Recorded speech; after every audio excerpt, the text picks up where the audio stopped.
యేసయ్యా యేసయ్యా యేసయ్యా యేసయ్యా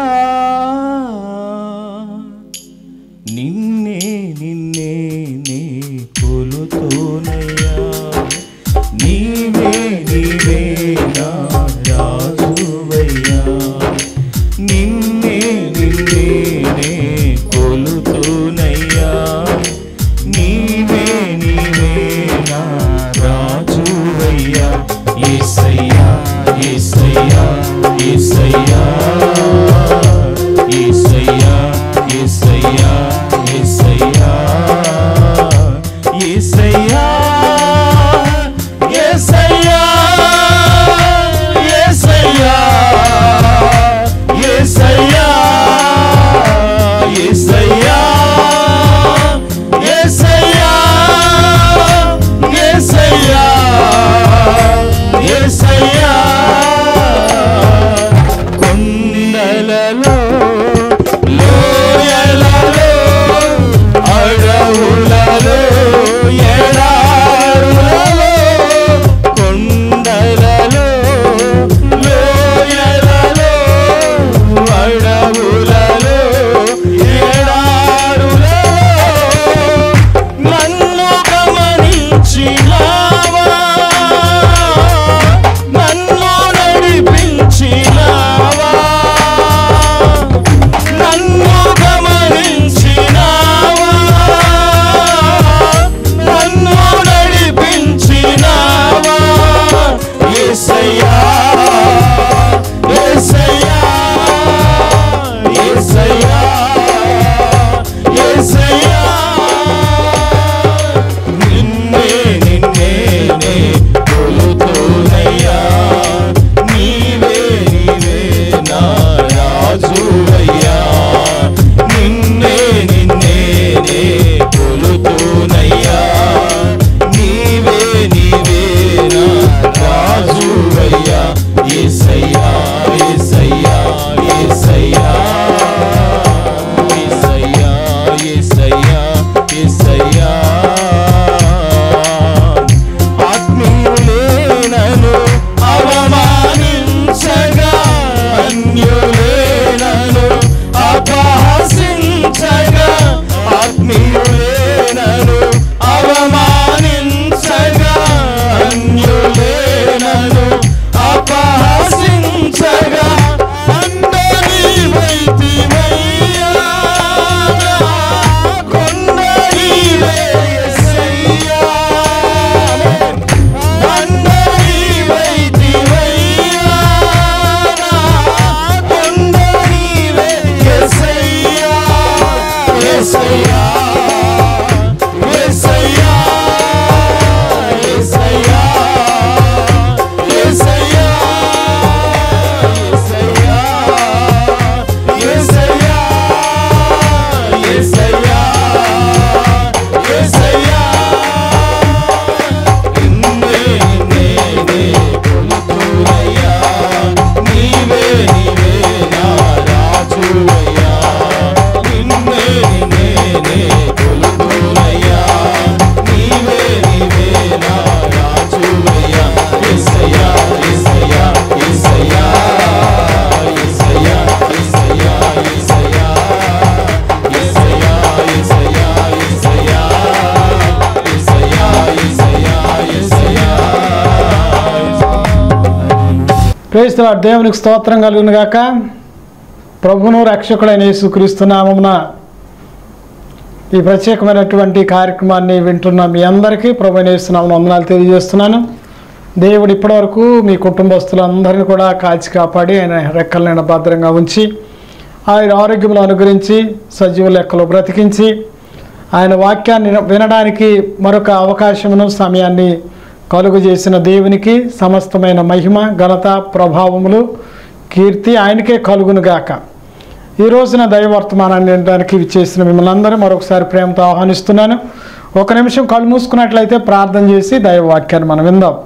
మమ్మల్ని మిక్కిలిగా ప్రేమించిన మా ప్రియ పరలోకమందున తండ్రి, మీ పరిశుద్ధ ఘన నామమునకు కృతజ్ఞత స్తుతులు స్తోత్రాలు చెల్లిస్తున్నాం. ప్రభువా, మరొక పర్యాయం మేమందరం కూడా కూడి మీ నామాన్ని స్మరించుటకు, మీకు ప్రార్థించుటకు, మీ వాక్య ధ్యానం చేయడానికి, మీ మాటలు వినడానికి మాకు ఇచ్చిన సమయం బట్టి మీకు కృతజ్ఞత వందనాలు, స్తోత్రాలు చెల్లిస్తున్నాను ప్రభువా. తండ్రి, మీ మాటలు వినడానికి సమయాన్ని తీసుకుని కూర్చుని వింటున్న మీ ప్రియబిడ్డలందరూ కూడా మీరు దర్శించండి. వాక్యం వినేటప్పుడే వారి జీవితాల్లో మార్పును కలుగు చేయండి. వాక్యం వినేటప్పుడే వారికి స్వస్థత కలుగు చేయండి ప్రభువా. గొప్ప ఆశీర్వాదాలు దీవెనలు మెండుగా వారు పొంది మీ సన్నిధిని అనుభవించే భాగ్యమును కలుగు చేయమని యేసు పరిశుద్ధ నామమున అడుగుచున్నాను మా పరమ తండ్రి, ఆమేన్. మంచిదండి. ఈ రోజున గత ఎపిసోడ్లో మనం తెలుసుకున్నాం, వినయము కలిగి జీవించడం వల్ల, తగ్గింపు కలిగి జీవించడం వల్ల కలిగే బహుమతులు, ఫలితాల గురించి మనం నేర్చుకున్నాం. తగ్గించుకుంటే దేవుడు అనేక రీతుల్లో హెచ్చిస్తాడు, అనేకమైన ఆశీర్వాదాలు కలుగు చేస్తాడు. తగ్గింపునకు వ్యతిరేక పదము హెచ్చింపు. అంటే గర్వం అనొచ్చు, అహంకారం అనొచ్చు, అహంభావం అనొచ్చు, ఇలాంటివన్నీ ఉంటాయండి. ఇవి ఉంటే కలిగేటువంటి నష్టాలు ఒకవేళ ప్రతి ఒక్క వ్యక్తిలో కూడా కనబడినటువంటి రీతిలో ఇవి ఉంటాయి. లోపల అంతరంగంలో, హృదయంలో కొన్ని ఫోకస్ చేస్తూ ఉంటాం. మనం ఏదో తగ్గించుకున్నట్లు ఫోకస్ చేస్తాం, కానీ మనలో హెచ్చింపు ఎక్కడో, మనుషులకు కనబడిన హెచ్చింపు దేవునికి కనబడద్దండి. అలాంటిది ఏదన్నా మనలో ఉన్నట్లయితే ఈ రోజున మనం సరి చేసుకుని మనం జీవించగలిగితే వచ్చే నష్టాల నుండి, వచ్చే కీడుల నుండి, లేకపోతే ప్రమాదాల నుండి మనం తప్పించుకోవడానికి అవకాశం ఉంటుంది. కాబట్టి ఈ రోజున మనము గర్వం వల్ల లేకపోతే హెచ్చింపు వల్ల కలిగేటువంటి నష్టాల గురించి మనం విందాం. ఎలాంటి నష్టాలు కలుగుతాయో సామెతల గ్రంథం 16వ అధ్యాయం 18వ వచనం మనం గమనిస్తే భక్తుడైన సొలొమోను భక్తుడు ఈ విధంగా రాస్తున్నాడు, నాశనమునకు ముందు గర్వము నడుచును. ఏమండి, ఘనతకు ముందు వినయము నడుచును అన్నాడు. నాశనమునకు ముందు గర్వం నడుచును. ఒక వ్యక్తి గర్వంతో ఉన్నాడంటే ముందు ఏముందిరా గుంట అంటే నాశనం అనే గుంట ఉంది. వెచ్చించుకుంటున్నాడు, అదిరిపడుతున్నారు, ఏమండి ఏదో దేన్నో బట్టి సెల్ఫ్ బూస్ట్ అయిపోతున్నారు అనుకుంటున్నారు. అంటే దాని మీనింగ్ ఏమిటంటే వారు త్వరలోనే పడిపోబోతున్నారు, వారు త్వరలోనే నాశనానికి దిగిపోతున్నారు, పతనం కాబోతున్నారని దాని అర్థం. ఒక వ్యక్తి జీవితం పతనం అవడానికి కారణం ఏంటంటే గర్వమే. ఒక వ్యక్తి ఎంత ఉన్నతమైన స్థితిలోకి వెళ్ళినా గర్వం అనేటువంటిది మనిషిలో ఎంటర్ అయిందంటే అంత ఉన్నతమైన స్థితిలో నుండి కూడా పాతాళంలోనే దిగజారిపోతాడు. ఏదైనా మన జీవితంలోనికి రావచ్చు, కానీ గర్వం అనేటువంటిది మాత్రం అసలు రాకూడదండి. ఒక దేవుని దూతగా వెలుగొంది దేవుని సన్నిధిలో నిరంతరము దేవుని స్తుతిస్తూ ఆరాధిస్తున్నటువంటి దేవదూత లూసిఫర్ అక్కడ నుండి పడగొట్టబడ్డానికి కారణం కూడా అదే, గర్వం. దేవుని కంటే తన్ను తాను కొంచెం హెచ్చించుకున్నాడంట. దేవుని సింహాసనం మీద కన్నేసాడంట వాడు. దేవుడు వాడిని అక్కడ తన్నితే పాతాళంలోకి వచ్చి పడ్డాడు. వాడు దేవుని మహిమలో ఉండవలసిన వాడు, దేవునితో నిరంతరం నిత్యత్వంలో ఆ యొక్క మహిమలో ఉండవలసినటువంటి ఆ దేవదూత ఈ రోజున పాతాళంలో దిగజారిపోయాడంటే దానికి కారణం ఏంటంటే గర్వం, అహంకారం, హెచ్చింపు. హెచ్చింపు అనేటువంటిది ఇక్కడ అంటున్నాడు కదా, నాశనమునకు ముందు ఏం నడుస్తుంది అంటే గర్వం నడుచుద్ది. ఒక వ్యక్తి నాశనం కాబోతున్నాడు అంటే గర్వంతో ఉన్నాడంటే దేన్ని బట్టి గర్విస్తారండి మనుషులు? వాక్యంలో మనం చదవచ్చు. ఇర్మియా గ్రంథంలో 9వ అధ్యాయము 23వ వచనంలో ఇర్మియా భక్తుడు రాస్తూ ప్రవక్త అయిన ఇర్మియా అంటాడు కదా, జ్ఞాని తన జ్ఞానం బట్టి, బలవంతుడు తన శౌర్యను బట్టి, ధనవంతుడు తన ఐశ్వర్యం బట్టి అతిశయింపకూడదంట. అంటే ఒక వ్యక్తిలోని అతిశయం, గర్వం దేన్ని బట్టి వస్తుందంటే జ్ఞానాన్ని బట్టి వస్తుంది. నేనే జ్ఞానం కలిగిన వాడిని, అందరికంటే నేను తెలివి కలిగిన దాన్ని, నాకున్నంత తెలివి ఇంకొకళ్ళు లేదు అనేటువంటి జ్ఞానం, ఆ జ్ఞానాన్ని బట్టి మనుషులోనికి ఏమొస్తుందంటే గర్వం వస్తుంది. నాకు నువ్వు చెప్పక్కర్లేదు, నువ్వు చెప్తే నేను విన్నాను, నాకు అన్నీ తెలుసు. కొంతమంది పిల్లలు కూడా తల్లిదండ్రులు చెప్పే మాటలు వినరు. ఏమిటంటే నాకే తెలుసు అన్నీ. అవ్వచ్చు, మీకు ఏదన్నా జ్ఞానం ఉందంటే కంప్యూటర్ జ్ఞానం ఉండొచ్చు, లేకపోతే ఇంకా మొబైల్ ఫోన్ ఆపరేట్ చేసే జ్ఞానం ఉండొచ్చు, కానీ పెద్దోళ్ళకి తెలిసినంత జ్ఞానం నీకు తెలియకపోవచ్చు. కాబట్టి నాకు అన్నీ తెలుసు, నువ్వేం నాకు చెప్పక్కర్లేదు, నేను జ్ఞానం కలిగిన వాడిని, జ్ఞానం కలిగిన దాన్ని అనుకోవడానికి వీల్లేదండి. మన జ్ఞానం మిడిమిడి జ్ఞానం, అది చాలా తక్కువ జ్ఞానం. మన జ్ఞానం ఏ పాటిదండి? ఈ లోక జ్ఞానం.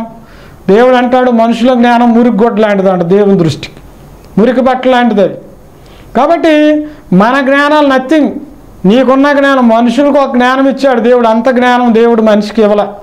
ఇప్పుడు డాక్టర్స్ చూసామనుకోండి, గుండె డాక్టర్ గారి దగ్గరికి వెళ్ళి ఏమన్నా నా కళ్ళు పని చేయట్లేదంటే ఆయన ఏమంటారు? కళ్ళ డాక్టర్ గారి దగ్గరికి వెళ్ళమంటారు. మోకాళ్ళు నొప్పి వచ్చి ఏమండి గుండె డాక్టర్ గారి దగ్గరికి వెళ్తే ఏమంటారు? ఆర్థోపెడిక్ డాక్టర్ దగ్గరికి వెళ్ళి అంటాడు. ఈయనకున్న జ్ఞానం ఆయనకు ఉండదు, ఆయనకున్న జ్ఞానము ఈయనకు ఉండదు. డాక్టర్ దగ్గరికి వెళ్ళి మేము ఇల్లు కట్టుకుంటున్నాం మాకు ప్లాన్ కావాలంటే ఆయన ఏమంటాడు? ఇంజనీర్ దగ్గరికి వెళ్ళి అంటాడు. సో ఇంజనీర్కి ఉన్న జ్ఞానం డాక్టర్కి ఉండదు, డాక్టర్కి ఉన్న జ్ఞానం ఇంజనీర్కి ఉండదు, పాస్టర్కి ఉన్న జ్ఞానం ఇంకా ఇంకొకరికి ఉండదు. సో ఎవరి పరిధిలో వాళ్ళ జ్ఞానం కలిగి ఉంటారు. జ్ఞానాన్ని బట్టి అతిశయపడక్కర్లా. వెర్రి వాళ్ళం మనం. దేవుని దృష్టిలో మనకు అసలు మనం ఎందుకు పనికిరాని వాళ్ళు. దేవుడు అనంత జ్ఞాని అయినటువంటి వాడు. నీకేదో ఆ జ్ఞానం ఉంది, ఈ జ్ఞానాన్ని బట్టి నేను అది సంపాదించాను, ఇది సంపాదించాను, ఇది ఉంది అది ఉంది అని మిడిసిపడాల్సిన అవసరం లేదు. ఆ జ్ఞానాన్ని బట్టి కనుక నీవు హెచ్చించుకున్నట్లయితే దేవుడు అంటాడు జ్ఞాని తన జ్ఞానం బట్టి అతిశయపడకూడదంట. నాకే జ్ఞానం ఉందని ఎప్పుడు గర్వపడకూడదు. నేను చాలా తెలివి కలగవాడిని, లెక్కల్లో బాగవచ్చు, సైన్స్ బాగా తెలుసు, లేకపోతే వాక్యం బాగా తెలుసు, లేకపోతే ఇవన్నీ నథింగ్ అండి. మనకు అసలు ఏం తెలియదు అని ఒప్పుకోవాలి దైవస్థానంలో. మనం నిత్య విద్యార్థిలాగానే ఉండాలి, అన్నీ నేర్చుకునే వ్యక్తులాగానే ఉండాలి. కానీ నాకు అన్నీ తెలుసు అని పుట్టినగా నుంచి ఉపాధ్యాయులాగా పని చేయడానికి ఉండకూడదు. మనం చనిపోయేదాకా విద్యార్థిలాగానే నేర్చుకునేటువంటి మనసు మనం కలిగి ఉండాలి. తర్వాత అంటాడు బలవంతుడు తన శౌర్యమును బట్టి. శౌర్యం అంటే బలం. నాకేంటి, నేను బలం కలిగిన వాడిని, నాకు చాలా శక్తి ఉంది, నా బలంతో నా శక్తి ఎంతైనా సంపాదించుకుంటాను, ఏ పనైనా చేస్తాను. ఎంతసేపు ఉంటుందండి బలం? నీ ఆరోగ్యం ఈ గంటలో ఉన్న బలం మరొక గంటలో ఉంటుందో లేదో తెలియదు. మన ఆరోగ్యాలు ఎంతసేపు ఉంటాయండి? ఈ పూట కనపడిన వ్యక్తి సాయంత్రం కనపడట్లేదు, సాయంత్రం కనపడినోడు ఇంట్లో కనపడట్లేదు. ఏమైందంటే హాస్పిటల్ అడ్మిట్ అయ్యాడు అంటున్నాడు. అంటే మన బలం ఏ పాటిది, మన ఆరోగ్యం ఏ పాటిది? ఇప్పుడు మనం పీల్చే గాలి కల్మషమైంది, మనం తాగే నీరు కల్మషమైనవి, మనం తినే ఆహారం కల్మషమైంది, అన్నీ కల్మషమైపోయినాయి. ఆరోగ్యాలు ఎప్పుడు చెడిపోతాయో తెలియదు. ఇప్పుడున్న బలం మరొక గంటలో ఉండకపోవచ్చు. ఈ రోజుల్లో సడన్గా పడిపోతున్నారు మనుషులు. ఎంతో ఎలాంటి అనారోగ్యాల పరిస్థితి లేకపోయినా, ఏ షుగరు ఏ బీపీ ఏది లేని వాళ్ళు కూడా అర్ధాంతరంగా చచ్చిపోతున్నారు, అర్ధాంతరంగా హాస్పిటల్ పాలైపోతున్నారు. నాకు బలం ఉందని ఎప్పుడు మిడిసిపడాల్సిన అవసరమో లేదండి. దావీదు భక్తుడు సింహాల్ని ఏమంటే ఎలుగుబంటలు చంపినటువంటి వ్యక్తి, ఆయన ఆఖరికి ఏమో తెలుసా? యెహోవా నా బలం అన్నాడు. నా బలం కాదు వాటిని చంపింది, దేవుడే నన్ను బలపరిచాడు అంటాడు. వాళ్ళు అలాంటి వాళ్ళు మహాభక్తులు దేవుని బలాన్ని బట్టి అతిశయపడ్డారు, కానీ వాళ్ళ బలాన్ని వాళ్ళు చూసుకోలే. నా బలం నువ్వే ప్రభు అంటున్నారు వాళ్ళు. కాబట్టి ఒక మనిషి ఈ రోజున హెచ్చించుకుంటున్నాడు, గర్వపడుతున్నాడంటే దేన్ని బట్టి గర్వపడుతున్నా అంటే బలం బట్టి. కండ కావరం కొంతమందికి ఎక్కువ ఉంటుంది అనమాట. నాకెవడు చెప్పక్కర్లేదు, నేను ఎవడు మాట ఎక్కర్లేదు అంటాడు. ఇంట్లో పిల్లల్ని కొడతాడు, భార్యను కొడతాడు బలాన్ని బట్టి. లేకపోతే ఎవరిని పడితే వాళ్ళు ఏ మాట పడితే ఆ మాట అంటారు, అందరి మీద ఎదురు తిరిగి మాట్లాడుతూ ఉంటారు. ఎంతసేపు ఉంటుందండి? వాడికి ఏదైనా జరిగిందంటే పలకరించే దిక్కుండరు.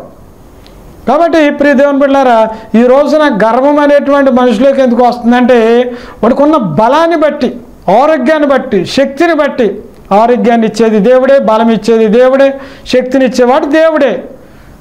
నువ్వు తినే తిండిని బట్టి అంటే నేను తింటున్నాను, బలం వచ్చేసింది, నా బలంతో ఏదైనా సాధించగలుగుతానని అనుకోకూడదు. బలంతో మనం ఏది సాధించలేము, ఎందుకంటే కనుమరుగైపోతాయి. శక్తి బలాలు కనుమరుగైపోతాయి. వయసు పెరుగుతున్న కొద్దీ శరీరంలో ఉన్నటువంటి ఆ బలం తగ్గిపోద్ది, క్షీణించిపోద్ది, పడిపోతూ ఉంటారు. కాబట్టి ఎప్పుడు దేవుని మీద మనం ఆధారపడి జీవించాలి, కానీ మన బలాన్ని ఆధారం చేసుకోకూడదు. మన బలాన్ని బట్టి మనం మిడిచిపడకూడదు, మన జ్ఞానాన్ని బట్టి మనం మిడిచిపడకూడదు. తర్వాత అంటాడు కదా, ఐశ్వర్యవంతుడు తన ధనాన్ని బట్టి. ఈ రోజున కొంతమంది కళ్ళు నెత్తుకు రావడానికి కారణం ఏంటంటే ఏమండి, ధనం. నేను అంత సంపాదించాను, నాకు అన్ని ప్లాట్లు ఉన్నాయి, ఇంత పొలం ఉంది, ఇంత బంగారం ఉంది, ఇంత బ్యాంక్ బ్యాలెన్స్ ఉంది. ఎంతసేపు ఉండాలండి ఇవి? త్వరగా గతించిపోతాయి, ఇవన్నీ కూడా త్వరగా పాడైపోతాయి. ఇవన్నీ కూడా ఎక్కువ కాలం ఉండవండి ధనం. ఈ రోజున మనం చూస్తున్నాం, కోటీశ్వర్లు అయిన వాళ్ళు కూటికి లేకుండా జైల్లో బతుకుతున్న వాళ్ళు చాలామంది ఉన్నారు ఈ రోజున. నాకేంటి, నా దగ్గర డబ్బు ఉంది, ఎవరిని కేర్ చేయనని అనుకున్నటువంటి వారు ఈ రోజున అప్పులు చేసుకుని బతికే వాళ్ళు ఉన్నారు చాలామంది. కోట్లకు పడగెత్తిన వాళ్ళు కూడా కూటికి లేకుండా బ్రతుకుతున్నారు. లక్షాధికారులు అనుకున్న వాళ్ళు కూడా భిక్షాధికారులు అయిపోయారు ఈ రోజున. డబ్బు శాశ్వతం ఉండేది కాదండి.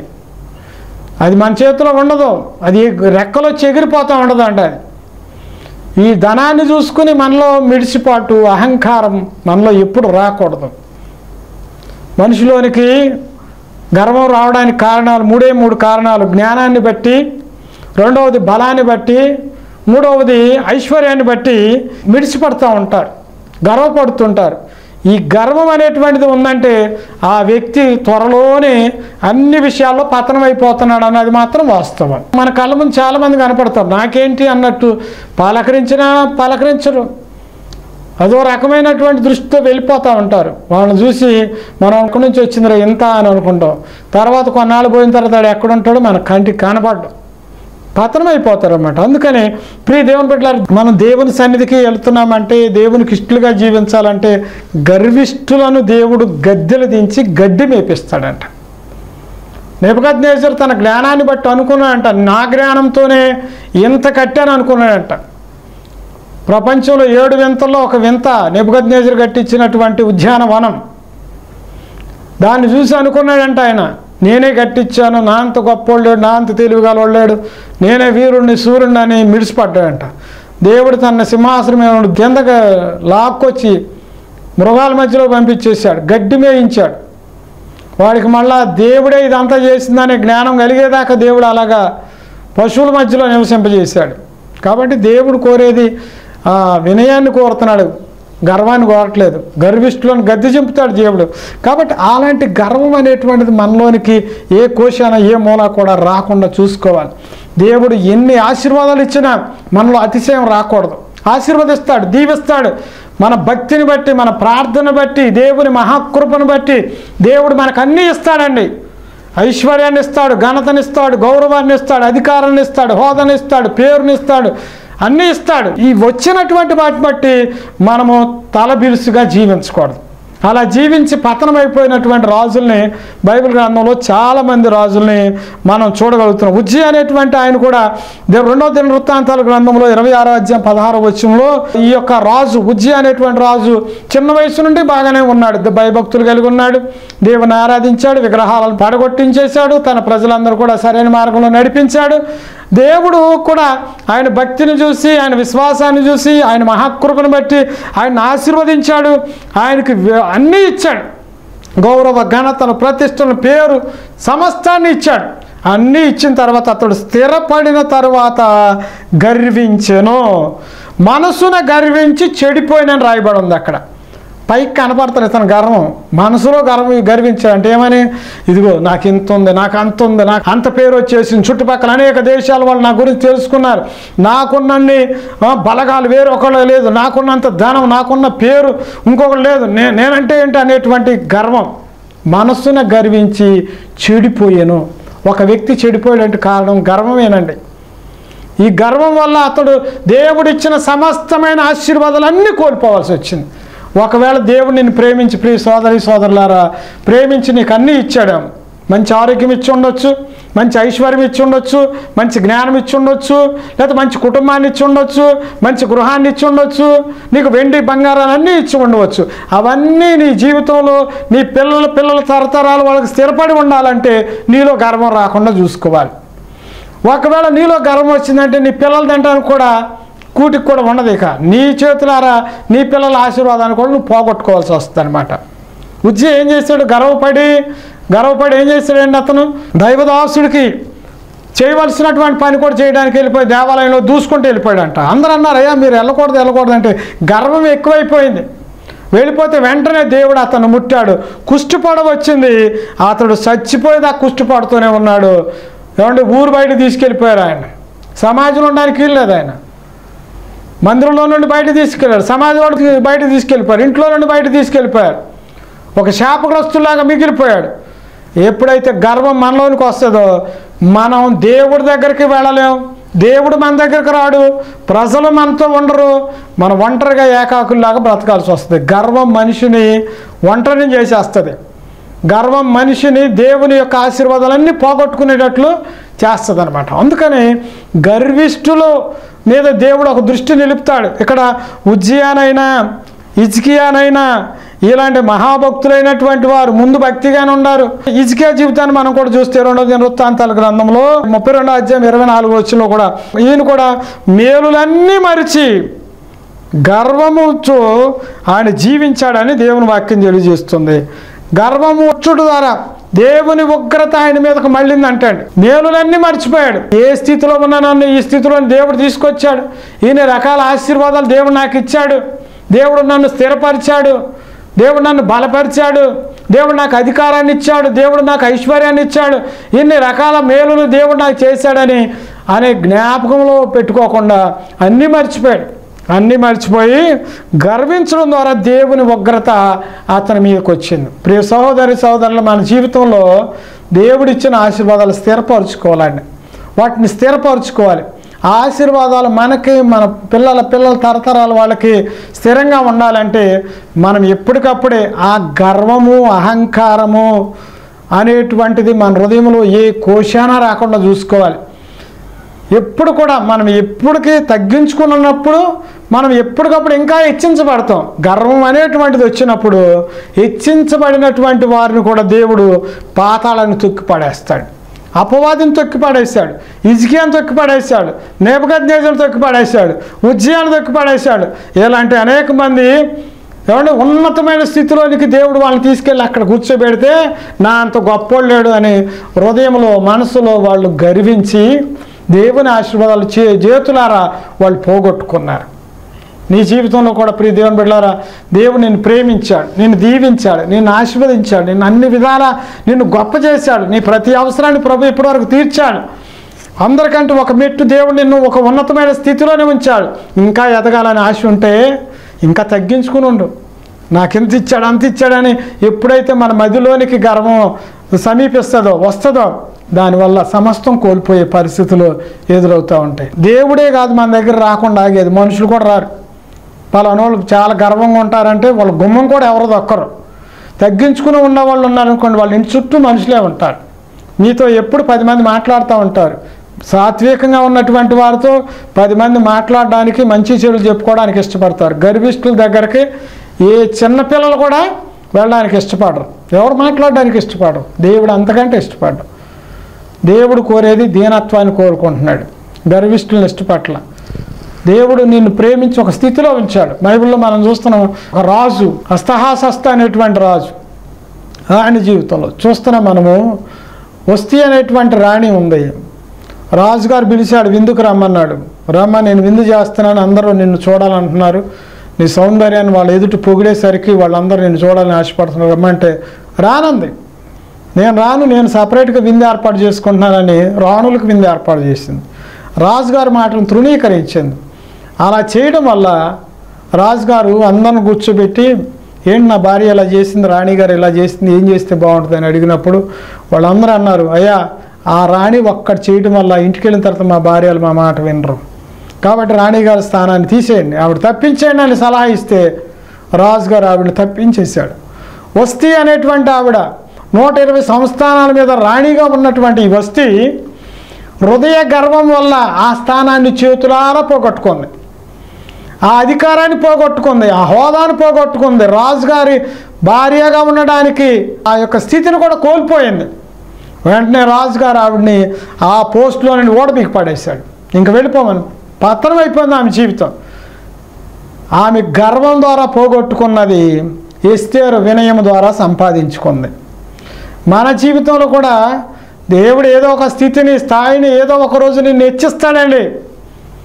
వస్తీ లాంటి వాళ్ళు వెళ్ళిపోతారు. వాళ్ళు వెళ్ళిపోయినప్పుడు ఎస్తేరులాగా నువ్వు దీనత్వంతో ఉంటే దేవుడు నిన్ను ఘనతకు, ఉన్నతమైన స్థాయిలోనికి దేవుడు నిన్ను నడిపిస్తాడు. సహోదరులారా, దేవుడు హెచ్చించే దేవుడు, దేవుడు ఆశీర్వదించే దేవుడు, దేవుడు గొప్ప చేసే దేవుడు. కాబట్టి ఆ దేవుడిచ్చిన ఆశీర్వాదాలను మనం స్థిరపరచుకోవాలి, ఆశీర్వాదాలు మనం అనుభవిస్తూ ఉండాలి. మన పిల్లలకు కూడా ఆశీర్వాదాలు మనము ఫార్వర్డ్ చేసే విధంగా ఉండాలంటే, అవి మనతోనే ఉండాలంటే మనలోనికి రాకూడనిది గర్వం. ఈ గర్వం వల్ల దేవదూత దైవలోకాన్ని కోల్పోయింది. ఈ గర్వం వల్ల నెబుకద్నెజరు సింహాసనాన్ని, రాజ్యాన్ని కోల్పోయాడు. ఈ గర్వం వల్ల ఉజ్జియా కుష్టి పొడ తెచ్చుకున్నాడు, కుష్ఠరోగి అయ్యాడు, సమాజం నుండి వెలివేయబడ్డాడు. తర్వాత ఈ గర్వం అనేటువంటిది రావడం వల్ల స్థిరత్వం వచ్చిన తర్వాత మనసును గర్వించి సమస్తాన్ని కోల్పోయినటువంటి రాజులను, భక్తులను అనేక మందిని మనం చూస్తున్నాం. వాళ్ళ జీవితాలను మనము ఒకసారి అధ్యయనం చేసుకుని మన జీవితాలు కూడా దేవునికి ఇష్టంగా మనం జీవిస్తున్నామా, దేవుని కోరిన జీవితం మనలో ఉంటుందా లేదా, దేవుడు కోరేది తగ్గింపు, దేవుడు కోరేది వినయం, దేవుడు కోరేది దీనత్వం, ఆ స్థితిలో మనం ఉండగలిగితే నీ సింహాసనం నీ పిల్లలకు దేవుడు ఇస్తాడు. నీ ఆశీర్వాదం నీ పిల్లలకు దేవుడు ఫార్వర్డ్ చేస్తాడు. అలాంటి స్థితి నీకు కలిగి ఉండాలంటే గర్వం అనేటువంటిది నీలోనికి రాకుండా చూసుకో. అప్పుడు దేవుడు నిన్ను గొప్పగా ఇచ్చిస్తాడు. తగ్గించుకున్నవాడు హెచ్చించబడతాడు, హెచ్చించుకున్నవాడు తగ్గించబడతాడు. హెచ్చించుకున్నావా పతనానికి వెళ్ళిపోతావు. అక్కడ బైబిల్లో రాయబడి ఉంది, నాశనమునకు ముందు గర్వము నడుచును. గర్వాన్ని తీసేసుకోండి మీలో ఏ కోశాన కూడా. ప్రభా ఆ యొక్క హెచ్చింపు నాలోనికి రాకుండా చేయి ప్రభా. ఎన్ని కోట్లు డబ్బు వచ్చినా, లేకపోతే ఎంత బలంగా నీవు ఉన్నా, లేకపోతే నీకు ఎంత జ్ఞానవంతురాలువైనా, నిన్ను పొగిడే వాళ్ళు ఎంతమంది ఉన్నా, నీలోనికి మాత్రం అహంభావం ఈ యొక్క గర్వం అనేటువంటిది రాకుండా చూసుకో. కొంతమంది పొగిడి నిన్ను గర్విష్ఠురాలు చేస్తారు. అలాంటి పొగడ్తలకు పొంగిపోవద్దు, విమర్శలకు ఎప్పుడు కూడా కురింగిపోవద్దు. దేవుని వాక్యానుసారంగా మీరు జీవించండి. దేవుని యొక్క దీవెనలు, దేవుని యొక్క మెండైన ఆశీర్వాదాలు మీ జీవితంలో స్థిరంగా బలంగా ఎల్లప్పుడూ ఉండే కృప దేవుడు మీకు, మీ కుటుంబ సభ్యులకు అనుగ్రహించాలని నేను కోరుకుంటున్నాను. ఒక్క నిమిషం నాతో కలిసి ప్రార్థనలు ఏకీభవిద్దాం, ప్రార్థన చేద్దాం. ప్రతి వాళ్ళు కూడా మనల్ని మనం పరిశీలన చేసుకుందాం. ప్రియ సహోదరి సహోదరులారా, దేవుడు నీతో మాట్లాడాడేమో, నీ ఆశీర్వాదాల నుండి నువ్వు వెనక్కి వెళ్ళిపోతున్నవేమో, ఒక్కొక్క ఆశీర్వాదం తరిగిపోతుందేమో. ఎందుకు దేవుడు ఇచ్చిన ఆశీర్వాదాలు అన్నీ వెనక్కి వెళ్ళిపోతున్నాయి అంటే ఒకటే కారణం అండి. దానికి కారణం గర్వం అనేటువంటిది ఒకవేళ నీ మనసులో వచ్చిందేమో, నీ హృదయపు తలంపుల్లో ఆ ఆలోచన నాకేంటి అనేటువంటి మనసు నీలో వచ్చిందేమో. దాన్ని బట్టి దేవుడు నీకు ఇచ్చిన ఆశీర్వాదాల నుండి వెనక్కి లాగేస్తున్నాడని జాగ్రత్త అండి. ఆశీర్వాదాలు అభివృద్ధి పొందాలి, ఆశీర్వాదాల్లో మనం విస్తరించబడాలి, ఆశీర్వాదాలు మన తరాల వాళ్ళకి ఫార్వర్డ్ చేయడానికి ఉంచుకోవాలి. గర్వం వల్ల అన్నీ పోగొట్టుకున్న వాళ్ళు చాలామంది మనం చూస్తూ ఉన్నాం. ప్రజలను పోగొట్టుకుంటారు, దేవుని పోగొట్టుకుంటారు, సమాజానికి దూరం అయిపోతారు, దేవునికి దూరం అయిపోతారు. ప్రార్థన చేద్దాం. మమ్మల్ని మిక్కిలిగా ప్రేమించిన మా ప్రియ పరలోకమందున తండ్రి, మీ పరిశుద్ధ నామానికి స్తోత్రాలు చెల్లిస్తున్నాం ప్రభువా. మేము ఆశీర్వదించబడాలి అంటే మమ్మల్ని మేము తగ్గించుకోవాలని, మా ఆశీర్వాదాలు స్థిరంగా ఉండాలంటే గర్వం అనేది మాలోనికి రాకుండా చూసుకోవాలని మాతో మాట్లాడారు. గర్వించిన అనేక మంది పతనమైపోయారు ప్రభా. నాశనానికి ముందు గర్వం నడుచుద్దన్నారు. మా జీవితంలో ఏ కోశాన కూడా మా మనసులో కానీ మా హృదయపు ఆలోచనలో కానీ గర్వం అనేటువంటిది ఎంటర్ చేసుకోకుండా ప్రభా మేము దీనులమై మీ సందులో జీవించే కృప మా అందరికీ దయచేయమని ఈ వాక్యం విన్న బిడ్డలందరూ కూడా ఈ వాక్యానుసారంగా ప్రభా తగ్గింపుతో వినయ మనసుతో నీ యొద్ద ప్రార్థించేవారిగా మీరు ఇచ్చిన శాశ్వతమైన ఆశీర్వాదాలు అనుభవించే కృప వీళ్ళందరికీ అనుగ్రహించండి. కుటుంబాల్లో నెమ్మది దయచేయండి, అనారోగ్యంతో ఉంటే స్వస్థత దయచేయండి, బలహీనలను బలపరచండి. కుటుంబంలో ఉన్న ప్రభా గలిబిలి వాతావరణం అంతే కూడా కొట్టివేయండి. శాంతి, సమాధానం, నెమ్మది, సంతోషము, ఆనందం ఈ కుటుంబస్తులందరికీ మీరు దయచేయండి. వాక్యం విన్నారు, వాక్యానుసారంగా జీవించే భాగ్యం వీళ్ళకి అనుగ్రహించమని యేసయ్య పరిశుద్ధ నామములో అడుగుచున్న మా పరమ తండ్రి, ఆమేన్. వాక్యం విన్న మీ అందరికీ ప్రభువుని యేసు నామములో వందనాలు తెలియజేస్తున్నాను. ఈ వాక్యం మీకు దీవెనకరంగా ఆశీర్వాదకరంగా ఉన్నట్లయితే మీ సలహాలు సూచనలు మాకు తెలియజేయండి. మీకు ఏమైనా ప్రార్థన అవసరాలు ఉంటే మా ఫోన్ నెంబర్కి ఫోన్ చేయండి. మీకు ఎప్పుడైనా రిప్లై ఇవ్వడానికి మేము సిద్ధంగా ఉంటాం. మీ కొరకు మేము ప్రార్థన చేస్తాం. ఈ వాక్యం విన్నందుకు మరొకసారి మీకు వందనాలు తెలియజేస్తున్నాను. దేవుడు మిమ్మలను మీ కుటుంబ సభ్యులందరూ కూడా దీవించి ఆశీర్వదించును గాక. ఆమేన్. God bless you.